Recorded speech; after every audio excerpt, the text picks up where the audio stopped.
V1 news వాస్తవాలకై ముందడుగు 24/7. Welcome to V1 news. Bodhan town police station లో ACB దాడులు, SI Bhaskarachari అదుపులోకి. లంచం ఆరోపణలపై గంటల తరబడి విచారణ. నిజామాబాద్ జిల్లా బోధన్ పట్టణంలో బుధవారం అవినీతి నిరోధక శాఖ ఏసీబీ అధికారులు నిర్వహించిన ఆకస్మిక తనిఖీలు సంచలనంగా మారాయి. బోధన్లో సంచలనం. లంచం తీసుకుంటూ పట్టుబడ్డా? బోధన్ ఎస్ఐపై ఏసీబీ ఆపరేషన్. బోధన్లో భారీ కలకలం. టౌన్ పోలీస్ స్టేషన్లో ఏసీబీ సోదాలు, పోలీస్ స్టేషన్లోని ఏసీబీ ఎంట్రీ. బోధన్లో హై టెన్షన్ డ్రామా. అవినీతిపై ఏసీబీ ఉక్కుపాదం. బోధన్ ఎస్ఐ విచారణలో కీలక విషయాలు. బోధన్ పోలీస్ స్టేషన్లో ఏం జరిగింది? ఏసీబీ దాడులతో షాక్. బోధన్లో బ్రేకింగ్.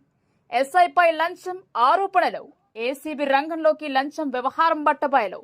బోధన్ ఎస్ఐపై ACB focus. Bodhan town police స్టేషన్లో సంచలన దాడులు. పూర్తి వివరాలు ఇవే.